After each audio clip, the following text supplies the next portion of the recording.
الرحمن الرحيم. الحمد لله الذي دفع السماء بقدرته ودحى الأرض بمشيته واستوى على العرش بقوته ليس له بديل ولا عديل ولا شارك ولا مشارك ونشهد أن لا إله إلا الله وحده لا شريك له ونشهد أن سيدنا وسندنا ومولانا محمدا عبده ورسوله صلى الله عليه وعلى آله وأصحابه وأتباعه. أما بعد فأعوذ بالله من الشيطان الرجيم. بسم الله الرحمن الرحيم. يا أيها الذين آمنوا كلوا من طيبات ما رزقناكم واشكروا لله إن كنتم إياه تعبدون. وقال النبي صلى الله تبارك وتعالى عليه وسلم: من أكل الحلال 40 يوما نور الله قلبه وأجرى بنا ينابيع الحكمة من قلبه على لسانه.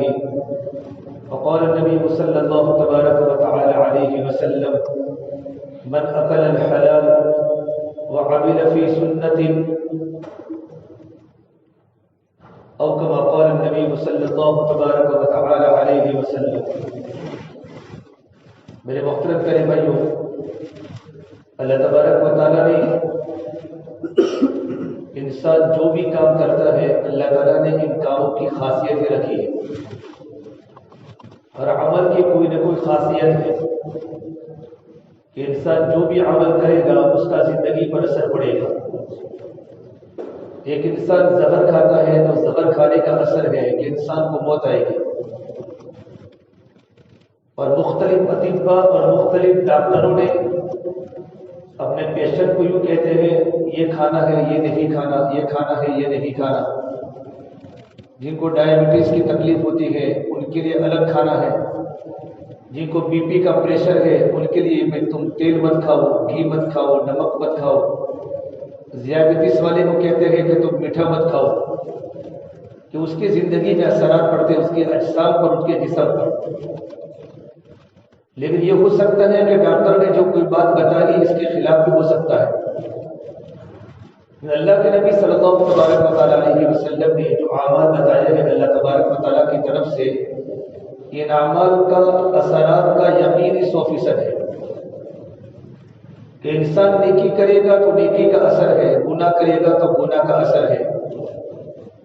کہ انسان نیکی کرے گا تو دل کو سکون ملے گا، اللہ تبارک و تعالیٰ کی محبت دل میں آئے گی. انسان گناہ کرے گا تو دل میں اللہ تبارک و تعالیٰ کی محبت ختم ہو جائے گی، گناہوں کی محبت دل میں آئے گی.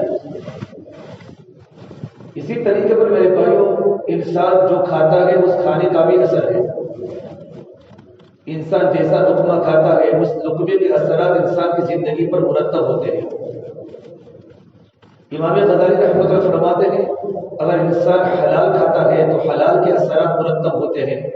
انسان حرام کھاتا ہے تو اس کی زندگی اللہ تعالیٰ کی نافرمانی میں چلی جاتی ہے اور اس کی دعا اللہ تعالیٰ کی بارگاہ میں قبول نہیں ہوتی. ایک اللہ والے سے پوچھا گیا کہ دل نرم کب ہوتے ہیں؟ کہا دل نرم ہوتے کہ حلال روزی سے.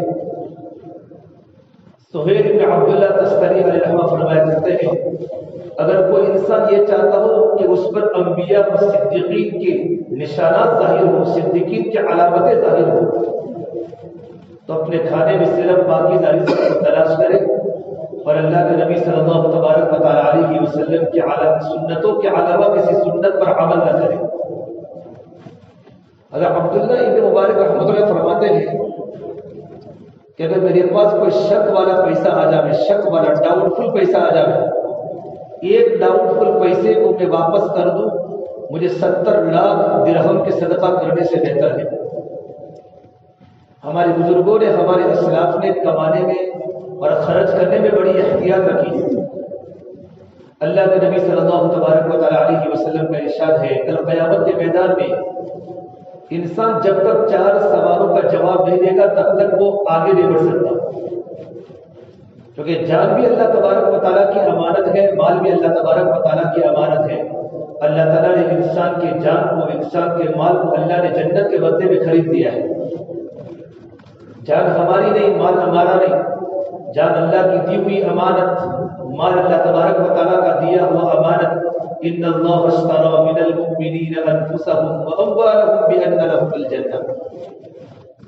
تو اللہ تبارک و تعالیٰ جب امانت ہے تو امانت کے بارے میں کل قیامت کے میدان میں سوال ہوگا۔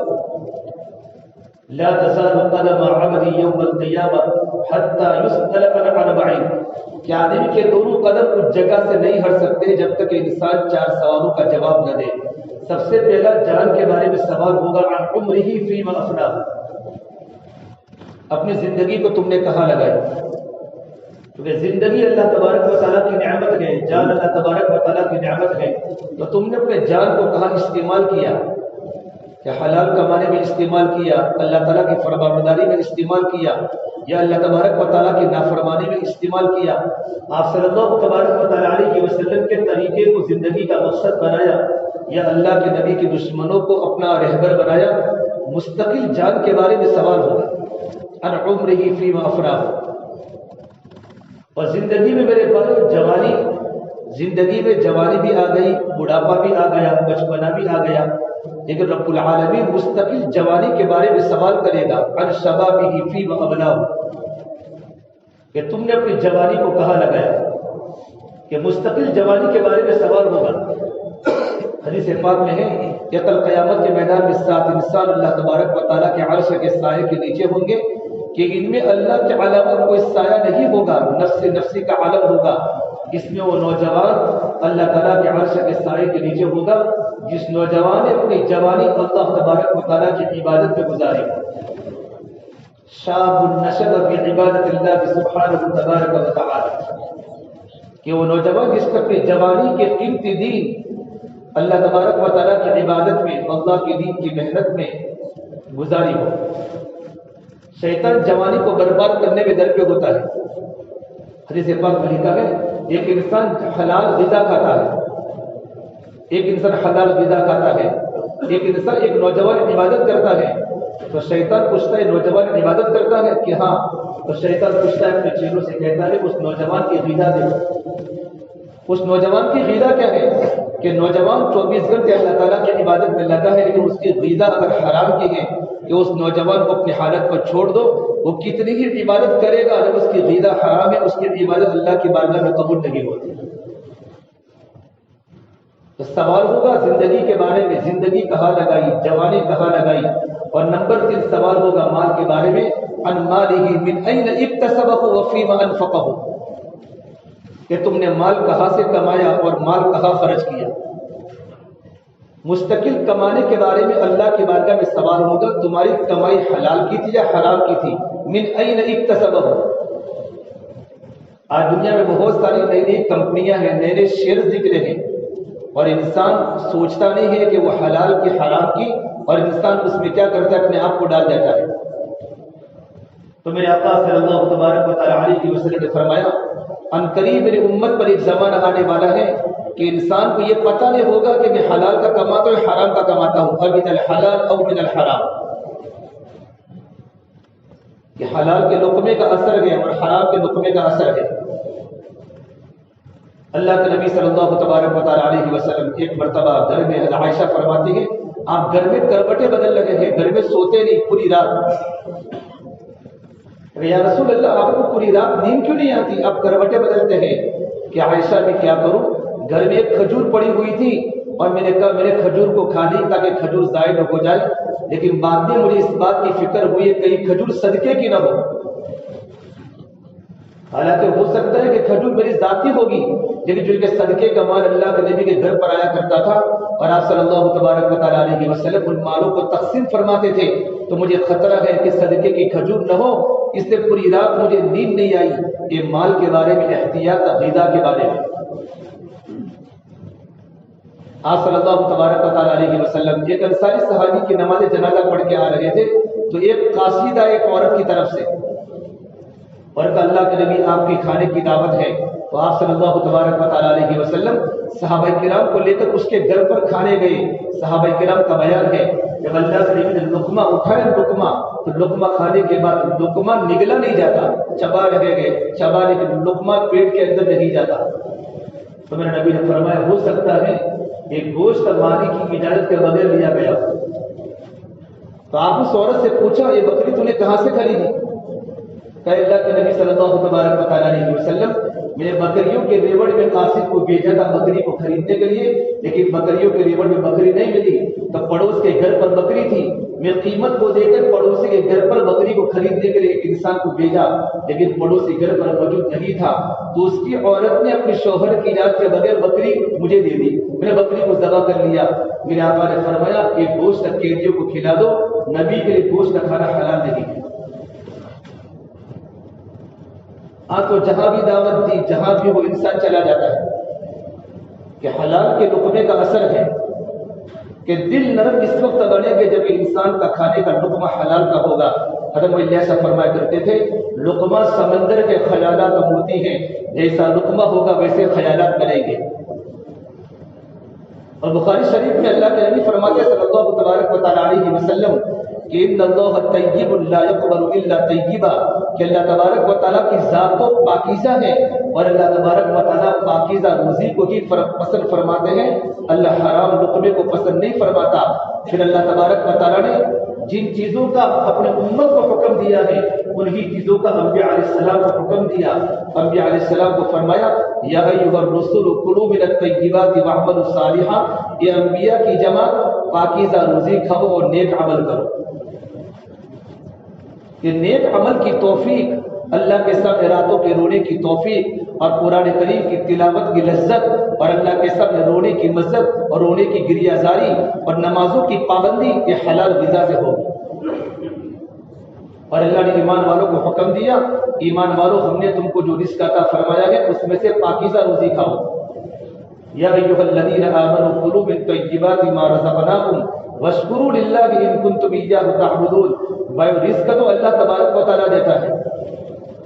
پھر اس کے بعد اللہ کے نبی صلی اللہ تبارک و تعالیٰ علیہ وسلم ایک مثال دے کر سمجھاتے ہیں کہ ایک انسان لمبے لمبے سفر کرتا ہے یطیل السفر، اور مسافر کی دعا اللہ تعالیٰ اپنی بارگاہ میں قبول کرتا ہو، چاہے وہ سفر تبلیغ کی محنت کا ہو یا وہ سفر جہاد کا ہو یا وہ سفر حج کا ہو یا وہ سفر عمرے کا ہو۔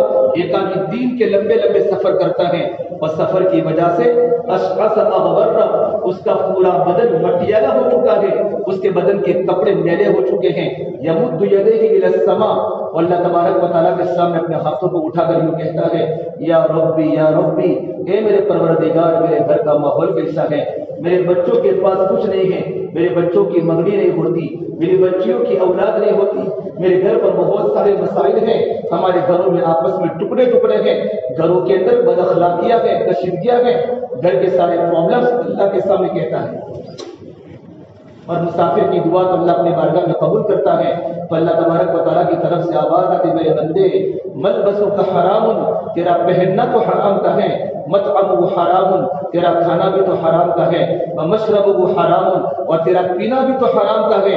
جب تیری پرورش حرام غذا سے ہوئی ہے تو ایسی دعا اللہ کی بارگاہ میں کیسے قبول ہوگی؟ کہ اللہ کی بارگاہ میں دعا اسی وقت قبول ہوگی جب کہ آدمی کا لقمہ حلال کا ہو، آدمی کا لقمہ حلال کا ہو۔ اور میرے آقا صلی اللہ تبارک و تعالی علیہ وسلم نے فرمایا قیامت کے پہلے دو چیزیں انسان کو کم ملے گی۔ ایک تو فرمایا قیامت کے پہلے حلال 1 روپیہ تلاش کرنے کے لیے انسان کو محنت کرنی پڑے گی، کہ سارا کا سارا حلال مال حرام میں مل جائے گا۔ فَلَمَا يُوجَدُ مِنْ آخِرِ الزَّمَانِ مِنْ دِرَاءٍ مِنْ حَلَال مِنْ دِرْہَم، کہ قیامت کے پہلے ایک حلال درہم تلاش کرنا مشکل ہو جائے گا۔ اور دوسری بات فرمائی مخلص دوست تک کم ملیں گے، جتنے بھی دوست ملیں گے اغراض والے ملیں گے، ان کے دل میں کوئی نہ کوئی کسی کے بارے میں خواہش ہوگی، غرض پرستی ہوگی، کہ مخلص دوست قیامت کے پہلے کم ملیں گے اور حلال درہم بھی قیامت کے پہلے کم ملیں گے۔ اس لیے انسان اس حدیث کے پیش نظر انسان کو سوچنا چاہیے، نئی نئی کمپنیاں نکلتی ہیں جاب کے لیے، نئے نئے شیئر نکلتے ہیں، ہم علماء کرام سے اس کے بارے میں مسائل پوچھیں اس میں کتنا حلال کا اور کتنا حرام کا ہے۔ اللہ کے نبی صلی اللہ تبارک و تعالی علیہ وسلم نے امت کو حلال کی ترغیب دی ہے، اور صحابہ کرام نے کتنا احتیاط کیا ہے کہ ایمان کی علامت تقوی ہے، اور متقی کی علامت ہے کہ متقی کو حرام ہضم نہیں ہوتا۔ اور میرے بھائیوں جب حرام کے لقمے گھروں میں آتے ہیں نا، اللہ تعالیٰ اولادوں کو نافرمان کر دیتا ہے۔ اولادیں آوارہ ہو جاتی ہیں، بچیاں بے پردہ ہو جاتی ہیں، اور نوجوان بچے آوارہ ہو جاتے ہیں کہ نوجوان بچوں کے آوارہ ہونے کے پیچھے اور بچیوں کے بے پردہ ہونے کے پیچھے بہت بڑے بڑے اسباب ہیں۔ ان میں ایک سبب جو وہ حرام لقمہ ہے۔ اس لیے اللہ کے نبی صلی اللہ تبارک و تعالی علیہ وسلم نے فرمایا، انسان ذلت کے اسباب اختیار کر کے بھی، لاری چلا کر بھی حلال روزی کو تلاش کرتا ہے تو میرا اللہ اس میں برکت دے دیتا ہے۔ برکت تو اللہ تبارک و تعالیٰ کے ہاتھ میں ہے۔ آپ اسلام کی زندگیاں دیکھیں گے کہ کمانے میں کتنا احتیاط تھا۔ میرے نبی نے فرمایا الحلال بین، حلال تو بالکل صاف ہے، الحرام بین، حرام تو بالکل صاف ہے، لیکن کچھ چیزیں ڈاؤٹ فل ہوتی ہیں۔ وبینہما مشتبہات لا یعلمہن کثیر من الناس، بہت ساری چیزیں ابھی ایسی ہیں جن میں حلال کا بھی خطرہ ہوتا ہے، حرام کا بھی خطرہ ہوتا ہے۔ ڈاؤٹ فل چیز جس کو اکثر لوگ جانتے نہیں ہیں۔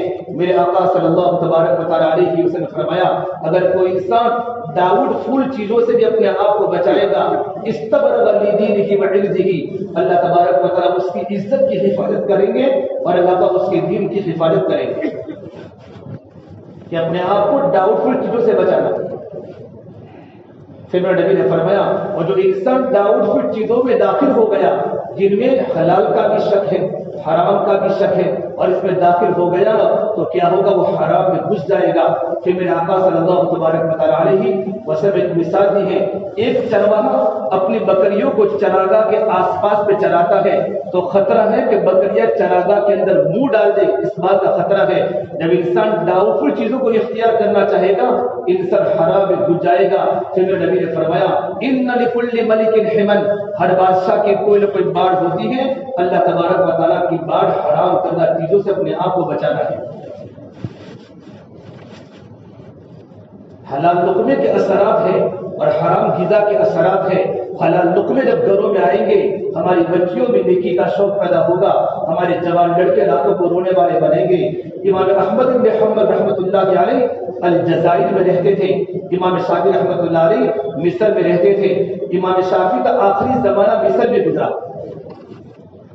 امام احمد بن حنبل بڑے عالم تھے، دونوں بڑے عالم تھے، امام شافعی استاد تھے، تو استاد نے اپنے شاگردوں کو خط لکھا، امام احمد تم کم سے مغربی ممالک میں رہتے ہو، مجھے تمہاری دیکھنے کی زیارت نہیں ہو رہی ہے، میں چاہتا ہوں میں تمہاری ملاقات کروں، اگر ہو سکے اگر تم کو آسانی ہو تو تم مصر تشریف لاؤ۔ امام احمد بن حنبل نے فرمایا حضرت میں مصر خود آ جاتا ہوں۔ بڑے عالم تھے، وقت کے امام تھے، وقت کے مقتدی تھے۔ جب امام احمد بن حنبل مصر میں تشریف لانے کا ارادہ کیا، امام شافعی رحمۃ اللہ علیہ اپنے وہاں کے علماء کو لے کر یہاں تک کہ مصر کا وقت کا بادشاہ بھی ان کے استقبال میں چلا، اور بڑے بڑے علماء، حکام اور زعماء ان کے استقبال میں آ گئے۔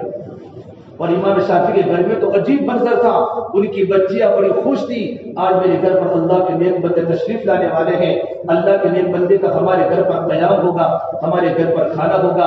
جب امام احمد بن حنبل رحمۃ اللہ جب گھر پر تشریف لائے تو تشریف لانے کے بعد جب ان کے سامنے کھانا پیش کیا گیا تو اتنا زیادہ کھایا جیسے انسان 7 دن سے بھوکا ہو، اتنا زیادہ کہ 7 دن کا بھوکا، یعنی کھانے پر ٹوٹ پڑے۔ ان کی لڑکیوں کو بڑا تعجب ہوا کہ پلیٹ بالکل صاف ہو گئی ہے، یہ تو عام انسانوں کا کھانا ہے، اللہ والے تو کھانا کم کھاتے ہیں، اور اس زمانے میں تقویٰ متقی لوگ بہت موجود تھے کہ اللہ والے کم لقمے کھاتے ہیں، یہ تو پوری پلیٹ صاف کر دی ہے۔ ان کی بیٹیوں کو بہت اشکال ہوا، ابا جی آپ تو کہتے تھے ہمارے گھر پر تو بہت بڑے وقت کے امام آنے والے ہیں، وقت کے بہت بڑے عالم آنے والے ہیں، لیکن کھانا تو ایسے کھا جیسے بھوکا بھیڑیا کھاتا ہو۔ امام شافعی نے کہا بیٹا تم ابھی زیادہ بات مت کرو، میرے دل کے اندر بھی یہ بات آئی ہے، لیکن چونکہ میں ان کا میزبان ہوں یہ بات میں نہیں کر سکتا ان کے سامنے۔ امام احمد بن حنبل عشاء کی نماز پڑھے تشریف لے گئے، اور جب عشاء کی نماز پڑھ کے گھر پر واپس آئے تو ان کی بچیوں نے گھر میں مصلی بچھا دیا اور لوٹا بھر کے پانی رکھ دیا تاکہ راتوں کو کچھ نفلیں پڑھنی ہو، تہجد پڑھنا ہو، یوں کر کے لوٹا رکھ لیا۔ امام احمد بن حنبل رات کو تشریف لائے اور گھر میں جا کر سو گئے۔ صبح کا وقت ہوا، فجر کی اذان ہوئی تو امام صاحب مسجد میں نماز پڑھنے تشریف لے گئے۔ ان کی بچیوں نے گھر پر آ کر دیکھا تو لوٹے میں پانی بھرا ہوا ہے۔ ان کی بچیوں کو اشکال ہوا کیسا بزرگ ہے، لوٹے میں پانی پڑا ہوا ہے، اس نے تہجد کی نماز میں نہیں پڑھی، کھانا پیٹ بھر کے کھایا ہے، امام شافعی رحمۃ اللہ علیہ بچوں کی بات سن کر امام شافعی کے دل پر اثر ہوا۔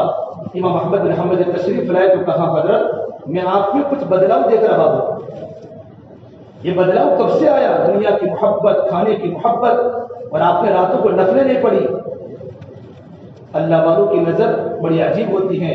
کہا امام شافعی نے استاد کو فرمایا استاد جی جب میں آپ کے دسترخوان پر بیٹھا تھا مجھے بھوک نہیں تھی، لیکن اللہ کی قسم آسمان سے حلال غذا کے انوارات آپ کے کھانے پر برس رہے تھے، پورا کھانا نورانی تھا۔ میں نے دل میں سوچا کہ میں پیٹ بھر کے کھانا کھاؤں تاکہ حلال کھانے کا جز میرے بدن کا جز حلال کھانا بنے۔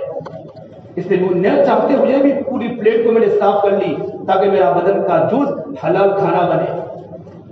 یہ تھا زیادہ کھانے کی بنیاد۔ اور دوسری بات یہ فرمائی کہ رات کو جو تمہارا ایک حلال کھانے کے اثرات میری زندگی میں دو آئے، ایک علمی اور ایک عملی آئے کہ جب میں نے حلال کے لقمے جب میں نے راتوں کو کھائے ہیں مجھے رات کو نیند نہیں آئی، میں نے عشاء کے وضو سے تہجد کی نماز پڑھی اور میں نے عشاء کے وضو سے فجر کی نماز پڑھی اور پوری رات حلال غذا کے اثرات کی بنیاد پر میں پوری رات مصلی پر کھڑے ہو کر اللہ تبارک و تعالیٰ کے سامنے مناجات کرتا رہا۔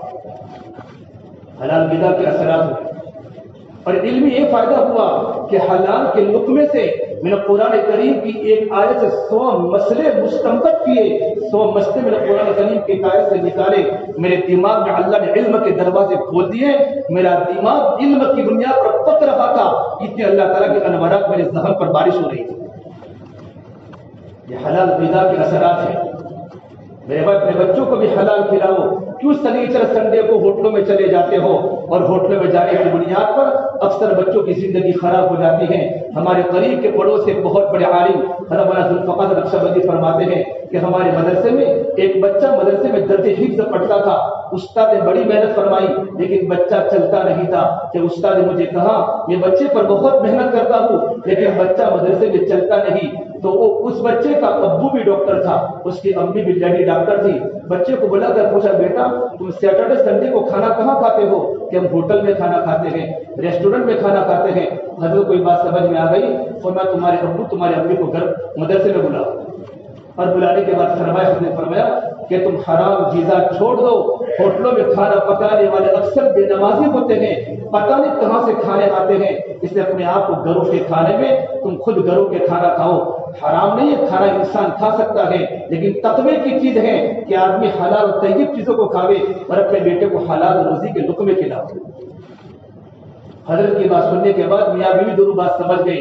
یہ فرماتے ہیں جب سے انہوں نے حلال غذا گھر میں شروع کی اور سنیچر اور اتوار کو گھر پر کھانا شروع کیا، یہ بچہ جس نے 1 سال میں 3 پارے کیے تھے وہ بچہ 4 مہینے مکمل حافظ قرآن بن گیا۔ اگر بچوں کو دیندار بنانا ہو اور بچوں کو نیک بنانا ہو تو ضرورت ہے اس بات کی کہ ہمارے گھروں میں حلال کھانے ہو۔ حضرت عمر رضی اللہ عنہ مسجد کے اندر بیٹھے ہوئے ہیں اور ایک ساتھی دودھ لے کر آئے، پیالے میں دودھ لے کر آئے، انہوں نے دودھ کو تناول پر نوش فرمایا۔ دودھ پینے کے بعد فرمایا بھائی تو دودھ کہاں سے لایا؟ دودھ تو بہت میٹھا ہے۔ اس نے کہا حضرت ابھی ایک جگہ پر صدقہ و زکات کی اونٹنیاں وہاں چل رہی تھی اور چرواہا لوگوں کو دودھ پلا رہا تھا، تو میں وہاں سے بھی دودھ کو لے کر آ گیا اور آپ کو پلا دیا۔ حضرت عمر نے فرمایا بھائی تو نے کیا غلطی کر لی ہے؟ اپنی انگلی کو اندر گلے میں ڈال کر اس دودھ کو نکالنے لگے جہاں تک ان کو کیا ہو گئی۔ تب جا کر فرمایا میرے اللہ نے مجھے حرام کے لقمے سے بچا لیا ہے۔ اور حدیث پاک میں ہے کہ انسان قبر میں جاتا ہے تو قبر میں جانے کے بعد انسان کا سب سے پہلے اس کا پیٹ سڑتا ہے۔ انسان کو چاہے کہ اپنے پیٹ میں حلال لقمے رکھے۔ امام احمد بن حنبل بہت بڑے عالم، ان کے بیٹے عبداللہ فرماتے ہیں کہ میرے گھر کے دروازے پر ایک عورت آئی، دروازہ کھٹکھٹایا، میں نے باہر دیکھا تو عورت تھی، پردہ خاتون عورت تھی۔ پوچھا تمہارے ابا امام احمد بن حنبل گھر پر ہیں؟ کہ ہاں، کہ مجھے ایک مسئلہ پوچھنا ہے۔ تو دروازہ کھولا، وہ لڑکی پردے کے ساتھ گھر میں داخل ہوئی اور مسئلہ پوچھا کہ امام صاحب میں گھر میں اون کاٹتی ہوں، اون کاٹنے کے بعد دھاگا بنتا ہے، یہ اون کاٹتی ہوں چراغ کی روشنی میں اور کبھی کبھی چراغ بجھ جاتا ہے تو میں چاند کی روشنی میں اون کاٹتی ہوں، تو کیا مجھے خریدار کو بتانا پڑے گا کہ میں نے آدھا اون چاند کی روشنی میں کاٹا ہے اور آدھا اون میں نے چراغ کی روشنی میں اس کو کاٹا ہے؟ امام صاحب اس کے سوال پر تعجب کر گئے، وہ کتنا بڑا تقویٰ تھا اور زندگی میں کتنا احتیاط تھا۔ امام صاحب نے فرمایا بیٹا اگر چراغ کی روشنی میں اون کاٹا ہوا اور چاند کی روشنی میں اون کاٹتے ہوئے اگر فرق ہوتا ہے تو آپ کو یہ بات بتانی پڑے گی۔ اس لڑکی نے فتویٰ پوچھنے کے بعد گھر پر گئی، امام صاحب نے بچے کو دوڑایا، بیٹا جا کر دیکھ تو صحیح یہ لڑکی کس کے گھر میں داخل ہوتی ہے؟ ایسا مسئلہ پوچھنے والے گھر بڑا متقی گھرانہ ہوتا ہے کہ جس کا ابا بھی نیک ہوگا، کہ جس کے بھائی بھی نیک ہوئے۔ تو امام احمد حنبل کے بیٹے فرماتے ہیں میں تھوڑا دور کھڑا رہا تو لڑکی بشر بن حارث کے گھر میں داخل ہوئی، تو امام صاحب نے فرمایا ان کے ابا یہ بشر بن حارث تو اس لڑکی کے بھائی ہیں کہ جب بھائی کی زندگی میں اتنا تقویٰ ہے تو بہن کی زندگی میں تقویٰ آنا یقینی ہے۔ اور اسی وقت ایک لڑکی میمونہ بن اقرا مسئلہ پوچھنے کے لیے امام صاحب کے پاس کہ امام صاحب ایک مسئلہ پوچھنے کے لیے آئی ہوں کہ میں بھی اون کاٹتی ہوں اور اون کاٹنے کے بعد میں نے دھاگے بنائے ہیں اور میں دھاگے دکان میں لے کر گئی دکاندار کے پاس کہ آپ اس کو بیچنا ہے، لیکن خریدنے والے کو یہ بات کہہ دینا کبھی کبھی میں روزے کی حالت میں ہوتی تھی تو اون کاٹتے کاٹتے کبھی میرا ہاتھ ڈھیلا ہو جاتا تھا، یہ بات سامنے خریدار کو بتا دینا تاکہ اس کو خریدار کو یہ نہ لگے کہ اس میں کوئی عیب نکل آیا تو مجھے اللہ کے سامنے جواب دینا پڑے گا۔ امام صاحب اس بچی کے مسئلے کو سن کر رو پڑے، اللہ تمہارے گھرانوں پر اللہ کروڑوں رحمت نازل فرماوے، تمہارے ابا کی کمائی کتنی حلال کی ہوگی۔ کہ حلال غذا کے اثرات ہیں اور حرام لقموں کے اثرات ہیں۔ جب حلال غذا زندگی میں آئے گی اللہ تعالیٰ ہمارے بچوں کو نیک بنائیں گے۔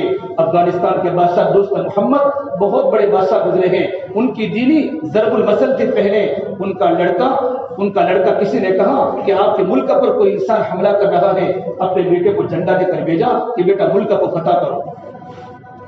تھوڑی دیر کے بعد اپنے گھر پر آئے تو دیکھا بیوی رو رہی ہے، بیوی کے سامنے ان کا چہرہ مغموم تھا۔ بیوی نے پوچھا تمہارے چہرے پر غمگین کے آثار ہے؟ کہ اصل بات یہ ہے کہ میرا بیٹا گیا تھا لڑنے کے لیے، لیکن میں نے ابھی سنا ہے افسروں کی اطلاع ہے، خفیہ ایجنسی کی اطلاع ہے کہ میرا بیٹا ہار کے آ رہا ہے، میرا بیٹا پیٹ پھیر کے آ رہا ہے، تو ملک بھی مجھ سے چلا گیا اور میرا بیٹا بزدل بن کے آ رہا ہے۔ ان کی بیوی نے کیسے ہو سکتا ہے؟ میرا بیٹا سر کو کٹا سکتا ہے لیکن میرا بیٹا سر کو جھکا نہیں سکتا۔ امام تو وقت کے بادشاہ نے کہا عورتوں کو کیا پتا، عورتیں تو ہمیشہ گھر پر رہتی ہیں، یہ تو ہماری بات سنتی نہیں ہے، یہ نہیں ہو سکتا۔ کچھ دنوں کے بعد بادشاہ گھر میں تشریف لائے، بیگم صاحبہ نے دیکھا ان کا چہرہ حساس بشاش ہے اور چہرے پر انوارات ہے۔ پوچھا تمہارا چہرہ کھلا ہوا ہے؟ کہ بالکل بات صحیح نکلی جیسا تو نے کہا تھا، ہمارا بیٹا فاتح بن کر آ رہا ہے، ہمارا بیٹا ملک کو فتح کر کے جھنڈے گھاٹتے ہوئے آ رہا ہے، لیکن تو نے کس یقین سے بات کہی کہ میرا بیٹا سر کو کٹا سکتا ہے لیکن سر کو جھکا نہیں سکتا؟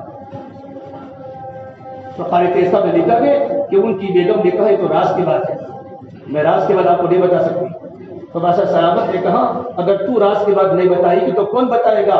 کہ بادشاہ سلامت جب یہ بچہ میرے پیٹ میں آیا اس وقت سے میں نے آپ کے گھر کا کھانا نہیں کھایا، میں خود ٹوپیاں بناتی تھی، تم وقت کے بادشاہ تھے اور میں ٹوپیاں بیچ کر جو اس کے پیسے آتے تھے اس سے میں اپنا الگ سے کھانا بناتی تھی تاکہ میرے پیٹ میں پیدا ہونے والا بچہ اللہ کا ولی بنے، نیک بنے۔ میں نے 9 مہینے تک احتیاط کے ساتھ کمائی کر کے کھانا کھایا ہے، 1 روپیہ میں نے آپ کی حکومت کا استعمال نہیں کیا۔ جب میرا بیٹا پیدا ہوا میں نے کسی انا کو دودھ پلانے کا نہیں بلایا، میں نے خود دودھ پلایا 2 سال، لیکن دودھ پلانے میں نے احتیاط کیا تھا۔ جب میرا بیٹے کو 2 سال تک میں حلال غذا مکمل کھاتی رہی، جب میرا بیٹا روتا دودھ پینے کے لیے تو میں وضو کرتی اور وضو کر کے میں 2 رکعت نماز پڑھتی اور 2 رکعت نماز پڑھنے کے بعد میں اپنے بچے کو دودھ پلاتی تھی۔ تو اس کے اندر بد اخلاقی کیسے آ گئی کہ بزدلی تو اخلاق کی کمی کی وجہ ہے۔ میرا بیٹا شیر تو ہو سکتا ہے، میرا بیٹا بزدل نہیں ہو سکتا۔ کس منتوں کے ساتھ میں نے اپنے بیٹے کو پالا ہے۔ قاری صاحب نے لکھا ہے یہ بادشاہ کی بیگم کا گھر ہے، میں کسی مولانا کے گھر کی کارگزاری نہیں سنا رہا، ایک بادشاہ کی بیگم کی زندگی میں دین تھا، ان کے بچوں کی زندگی میں کتنا دین آ رہا ہے۔ اپنے گھروں میں دین کو لانے کے لیے، اپنے گھروں میں دینداری کو پیدا کرنے کے لیے ہمارے جوان لڑکے اللہ کو ماننے والے بنے، ہماری جوان بچیاں پردے میں آوے۔ اس کے بہت سارے اسباب ہیں، ان میں ایک سبب جو ہے وہ حلال لقمہ ہے۔ اپنی کمائیوں کو حلال بناؤ. حلال کے الگ اثرات ہیں، حرام کے الگ اثرات ہیں. حلال کھاؤں گے ہمارے بچے نیک بنیں گے. چٹنی روٹی کھانا لیکن میرے حرام کے لقمے اپنے بچوں کو مت کھلانا. جیسے ہماری اسلاف کی عورتیں جب شوہر گھر سے اشراق کے وقت نکلتا تھا تجارت کے لیے، عورتیں دروازے پر آ کر اپنے شوہروں کو الوداع کرتی تھی اور یہ کہتے میرے پیارے شوہر اتق اللہ فینا، ہمارے بارے میں اللہ سے ڈرنا. ہم چٹنی روٹی کھا کر گھر میں گزارا کر لے گی لیکن حرام کا لقمہ نہ ہمیں کھلانا، ہمارے بچوں کو کھلانا. تب جا کر باعث گستاخی پیدا ہوئے تھے، تب جا کر سید عبد القادر جیلانی پیدا ہوئے تھے، اور تب جا کر حضرت معین چشتی اجمیری پیدا ہوئے تھے، حضرت الیاس رحمۃ اللہ پیدا ہوئے تھے. کہ بڑے بڑے علماء جو دنیا میں بنے گے ان کی گھریلو زندگی کو دیکھیں گے ان کے گھروں میں صرف حلال ہی حلال تھا. یہ تو حرام سے بھی اپنے آپ کو بچانا اور ڈاؤٹ فل لقموں سے بھی اپنے آپ کو بچانا یہ بہت ضروری ہے. آدمی حلال روزی کو تلاش کرے. جہاں لون، جہاں سود، یہ تو بہت گندی چیز ہے، اور جو لوگ اس کے اندر مبتلا ہیں وہ اللہ کے سامنے توبہ کرے، حلال روزی کی تلاش کرنے کی فکر کرے. میرے بعد قبر میں جانا ہے اور قبر میں جانے کے بعد خطرناک اللہ کے سامنے حساب دینا ہے. زندگی کے چند سال ہیں، چند سال کے بعد تو موت آ جائے گی، اور کل قیامت کے میدان میں بیٹا نہ باپ کو پہچانے گا، نہ باپ بیٹے کو پہچانے گا، نہ دوست دوست کو پہچانے گا. اتنا خطرناک قیامت کا منظر ہوگا. آدمی کے لیے ضروری ہے اپنی زندگی کے چند سالوں میں حلال لقمے کھاوے، جھونپڑی میں رہنا، حرام کے منگلے مت بنانا، چٹنی روٹی کھانا، حرام کے گوشت کے ٹکڑے مت کھانا. اس کے اثرات اپنے فیملی پر، اپنے گھروں پر خطرناک ہوتے ہیں. حلال تھوڑا ہوتا کہ حرام زیادہ ہوتا ہے، حلال تھوڑا ہوتا کہ حرام زیادہ ہوتا ہے، لیکن تھوڑے میں اللہ برکت دیتا ہے، برکت دیتا ہے، اور اس کی نسلیں دیندار بن جاتی ہیں. وقت ہو چکا میں آپ کو بات سمجھاتا کہ حلال غذا کے کتنے بڑے اثرات انشاءاللہ آئندہ جمعہ کو اللہ تبارک و تعالی ہمیں کہنے کی اور صحیح سننے کے عمل کرنے کی توفیق دے. لیکن آدمی بیان برائے بیان نہیں ہے. یہ جمعہ میں آنے کے بعد آدمی توبہ کر کے جاوے، اپنی زندگی کو بدلنے کی نیت کر کے جاوے. ایک بار جمعہ کو بیان ہو رہا تھا، ایک ساتھی جمعہ کے بعد میرے پاس آئے کہ مولوی صاحب میں اپنے بھائی کے درمیان قطع تعلق کی 20 سال سے تھی، نہ وہ مجھے دیکھتا نہ میں ان کو دیکھتا تھا. اللہ کی بات میرے دل میں آئی، میں یہاں سے بھاگتا اپنے بھائی کے پاس جا کر گلے ملا ہوں کہ 20 سال کا دکھنا میں نے ختم کیا ہے، اور اپنے بھائی کو گلے مل کر رویا ہوں. تو بھائی بھی میرے پیر پکڑ کے رونے لگا. میرے بھائیو، اللہ کی باتوں میں اثر ہے، اللہ کے نبی کی باتوں میں اثر ہے. آدمی اگر حرام میں مبتلا ہے، آدمی کہے یہ اللہ اور اللہ کے نبی کی باتیں ہیں، کہنے والا کوئی بھی کیوں نہ ہو، ہم اللہ کی باتیں سنیں، اللہ کے نبی کی باتیں سنیں، اور اللہ کی باتیں سچی ہیں، اللہ کے نبی کی باتیں بالکل سچی ہیں. اس میں ہماری دنیا اور آخرت دونوں صحیح بنے گی. اللہ مجھے بھی عمل کی توفیق دے. اللہ آپ تمام کو ان باتوں پر اللہ پاک عمل کرنے کی توفیق عطا فرمائے. وآخر دعوانا الحمد للہ رب العالمین.